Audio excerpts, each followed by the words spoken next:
ગઈકાલે પથ્થરમારાની ઘટનામાં તાત્કાલિક ધરપકડ તમામ લોકોની કરવામાં આવી છે। રાત્રિ દરમિયાન કોમ્બિંગ કરવામાં આવ્યું હતું।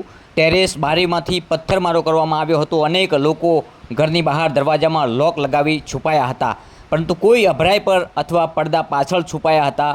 ડ્રોન અને સીસીટીવીની મદદથી ઓળખ કરાઈ હતી। કોઈપણ બેગુનાહ વ્યક્તિને સજા ન થવી જોઈએ એ પણ ધ્યાનમાં રાખવા સૂચના કરાઈ હતી। તમામ લોકોને વિશ્વાસ આવ્યો કે આપણું ગુજરાત રાજ્યમાં પથ્થર મારનાર કોઈ પણ વ્યક્તિ હોય તે કાનૂન સાથે સમાજનો પણ ગુનેગાર છે। આરોપીઓને આજે કોર્ટમાં હાજર કરવામાં આવશે। કોઈપણ શાંતિ દોડવાના પ્રયાસો કરનારને સાંખી લેવામાં નહીં આવે, જેવું કડક સૂચના ગૃહમંત્રી હર્ષ સંઘવી દ્વારા આપવામાં આવી હતી। જે લોકો બાકી છે તેમને પણ પકડવાની કોશિશ પૂરી ચાલુ છે અને હમણાં મુદ્દાઓ જાહેર કરવા પણ યોગ્ય નથી, કારણ કે હર્ષ સંઘવીએ જણાવ્યું હતું કે કોઈ પણ પથ્થર મારનારને બક્ષવામાં નહીં આવે, કડકમાં કડક સજા આપવામાં આવે છે। આપ જોઈ રહ્યા છો હર્ષ સંઘવી ખુદ મોનિટરિંગ કરી રહ્યા છે કેમેરા સીસીટીવી ફૂટેજનું। કોણે પથ્થરમારો કર્યો, ક્યાંથી શરૂઆત થઈ, કોણ આ શાંતિ દોડવાના પ્રયાસો કરી રહ્યું છે, તેના તમામ સીસીટીવી ફૂટેજ પણ મંગાવવામાં આવ્યા છે। ડ્રોન દ્વારા પણ તમામ પ્રકારની જે તજવીજ હાથ ધરવામાં આવી છે।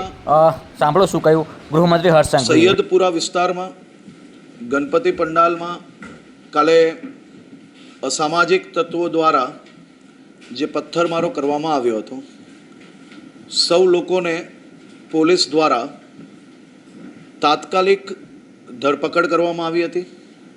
આખી રાત દરમિયાન વિસ્તારની અંદર કોમ્બિંગ કરીને જે લોકો દ્વારા પોતાના ઘરોની બાલ્કની, ટેરેસ પરથી અને અલગ અલગ જગ્યા પરથી જે પથ્થરમારો કરવામાં આવ્યો હતો, તે સૌ લોકોને ડ્રોન, સીસીટીવી અને અન્ય વિડીયોના વિઝ્યુઅલ્સના માધ્યમથી ધરપકડ કરવામાં આવી છે। ખાસ કરીને આખી રાત સુરત પોલીસની બધી જ ટીમો દ્વારા ખૂબ મહેનત કરીને આ તમામ લોકોને પકડવામાં આવ્યા છે।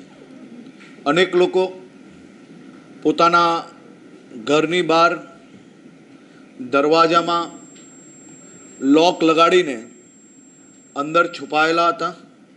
કોઈક પડદાની પાછળ તો કોઈક ઉપર અભરાઈ પર બી છુપાયેલું પોલીસે પકડ્યું છે।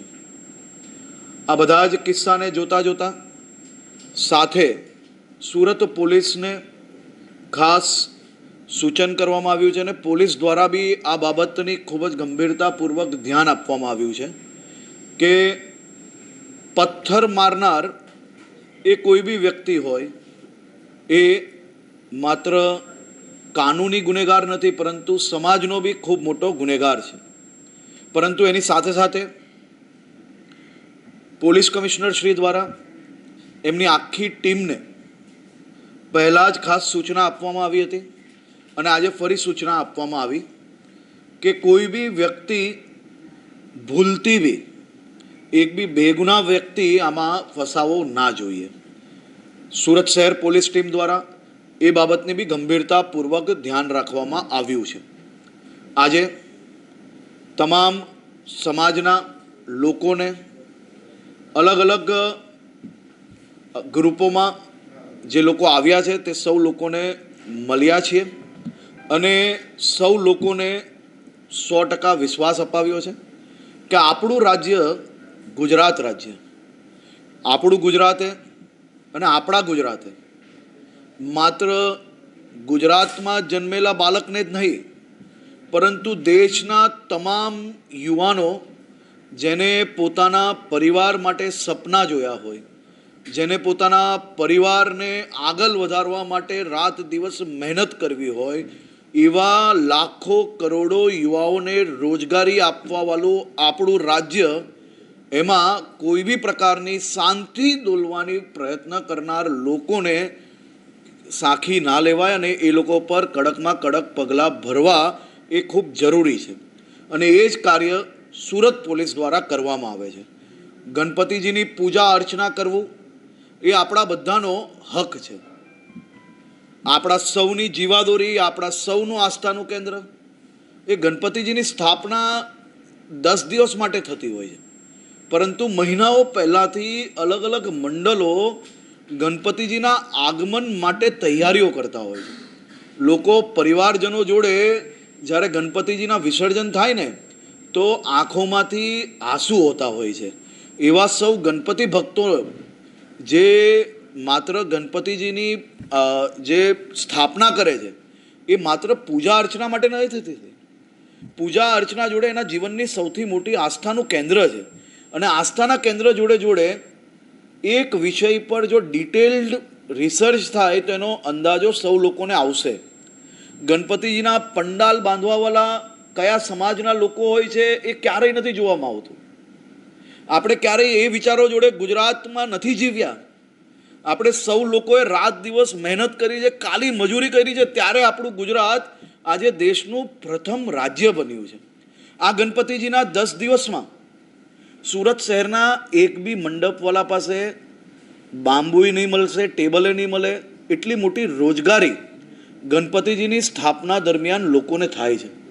માત્ર મંડપવાળા એટલું જ નહીં, બેન્ડબાજાવાળા હોય, ઢોલ નગારાવાળા હોય, ડીજેવાળા હોય, કે પછી પૂજા અર્ચના કરનાર પૂજારીજી હોય, કે પછી કેટરિંગનો નાનો મોટો વેપાર કરતા લોકો હોય, કે લારી કે પછી રેસ્ટોરન્ટ ચલાવતા હોય, આ તમામ લોકોના વેપારમાં ખૂબ જ મોટી આ સમય દરમિયાન બઢોતરી થતી હોય છે.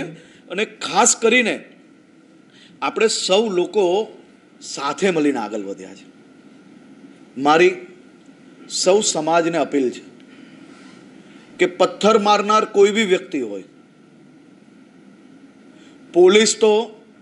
પોલીસનું કામ પછી કરે, સર્વપ્રથમ સમાજના આગેવાનોનું કામ છે. સર્વપ્રથમ સમાજના સૌ આગેવાનોનું કામ છે કે આપણે આપણી સામાજિક ભાવનાઓ, આપણા રાજ્યની, આપણી ધરતીની, અને આપણે સૌ લોકોને જે ધરતીએ રોજગારી આપી છે, જે ધરતીમાં આપણે મોટા થયા છે, એ ધરતી પર આ પ્રકારનું કૃત્ય ક્યારેય ના ચલાવી લેવાય. પોલીસ દ્વારા સંપૂર્ણ કાયદાકીય રીતે અને કાયદામાં કોઈ બી પ્રકારની છૂટછાટ ના રહે તે પ્રકારે કામગીરી કરવામાં આવી છે, અને આ બાબતે તપાસ હજી બી ચાલુ છે. જે કોઈ લોકો બાકી હશે તેને બી પકડવામાં આવશે, પરંતુ કોઈ બી બેગુનાહમાં ના ફસાય તેની બી ચિંતા જરૂરથી પોલીસ દ્વારા કરવામાં આવી છે અને હજી બી કરવામાં આવશે. આભાર.